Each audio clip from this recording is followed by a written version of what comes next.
Hi everyone, I am Zonghao Feng from the Hong Kong University of Science and Technology. Today I will present our paper, Accelerating Sequence Graph Alignment on Heterogeneous Processes. This is a joint work with my advisor, Professor Qiong Luo. First of all, let me introduce the problem definition of sequence-to-graph alignment.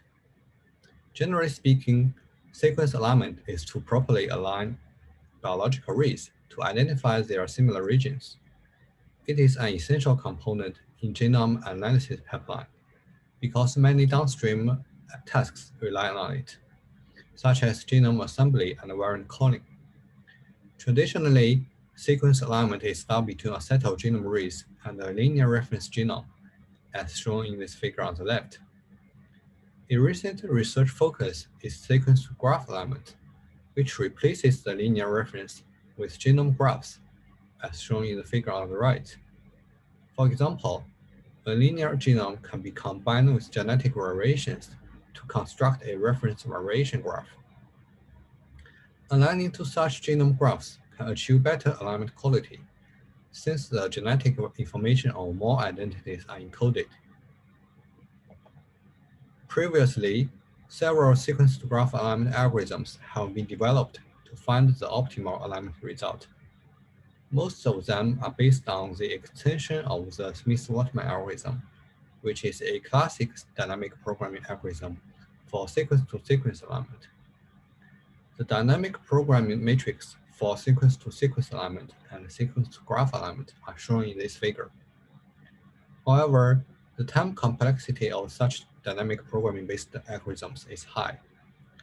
Furthermore, the long read length and the large data volume of third-generation sequencing data pose the challenges for alignment, since it usually takes several hours or even days to align them. Therefore, we are motivated to reduce the time cost of sequence-to-graph alignment by accelerating it on modern parallel processes.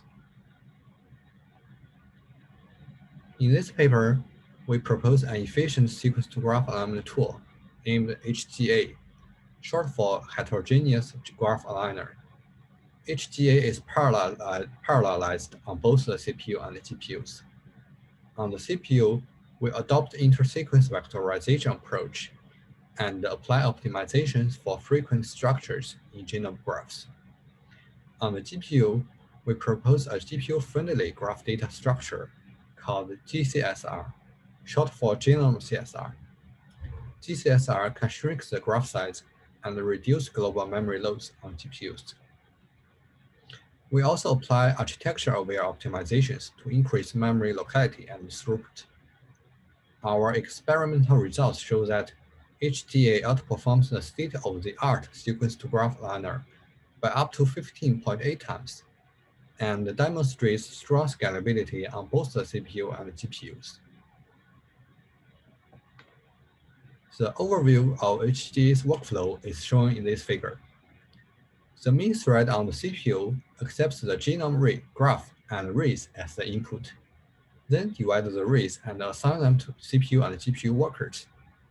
The main thread also manages the memory transfer between the CPU and the GPUs.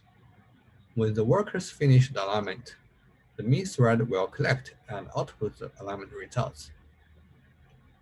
The alignment tasks are executed independently on workers.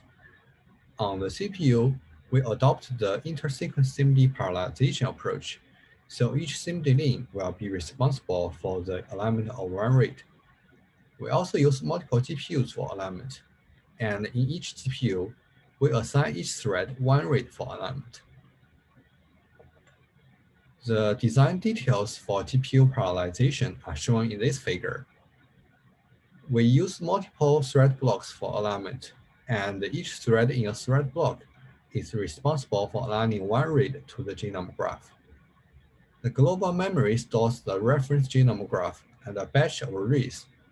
The shared memory of each block, illustrated as gray blocks in this figure, is used as a circular buffer of the dynamic programming matrix to increase memory locality. We notice that some patterns appear frequently in genome graphs. For example, in variation graphs, More than 70% of genetic variations are SNPs, also known as single nucleotide polymorphisms. SNPs represent a single substitution of a base in the genome. To reduce the computational cost of aligning two SNPs, we change the encoding of DNA bases to powers of 2. For example, we represent A with 1 and C with 100 in binary form. This way, we can merge the original base and the variant base using the bitwise OR operation. Here, A and C can be merged to 101 in binary. When we align the read to a merged SNP base, we can perform the bitwise AND operation to check if they are matched. Specifically, if the result is greater than 0, then there is a match between them. The example here shows that C and AC are matched because their bitwise AND is 100, which is greater than 0. To store genome graphs for efficient access, a commonly used data structure is a compressed sparse row format, also known as CSR. As shown in this figure on the left, the CSR format consists of 3 arrays, namely vertex label, row offset, and column index. These arrays need to be stored in the GPU's global memory, since they are large. However, using the CSR format for sequence-to-graph alignment will result in frequent global memory access, which will drag down the overall performance. To reduce the size of the graph and the number of global memory access, we propose the Gcsr format, short for genome CSR. Firstly, most vertices in genome graphs only have one in-neighbor, because the graph is constructed from a linear genome. Therefore, we introduce a new Boolean array flag to mark such vertices with one in-neighbor, and remove them in the row offset array and the column index array, as shown in the figure on the right. We also notice that most edges in genome graphs are short, so we replace neighbor IDs with offsets in the column index array. This way, we can store the column index array in 8-bit integers rather than the original 32-bit integers in CSR format. As a result, the Gcsr format is only 1 by 64 global memory loads, or what the original CSR format needs for accessing neighbors, and the size of the graph is reduced by half. We also apply various memory access optimizations for the GPU. Firstly, to achieve coalesced access of genome reads in the global memory, we reorganize the memory layout by grouping the bases at the same position in different reads. Secondly, the shared memory in each thread block is equally divided for each thread to use.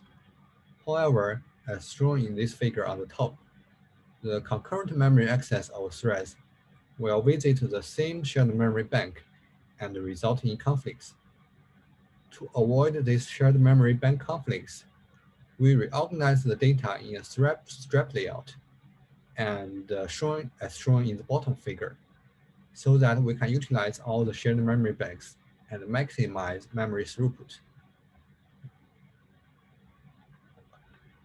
The experiments are conducted on a server equipped with dual Intel Xeon E5 CPUs and 8 NVIDIA RTX 2080 Ti GPUs.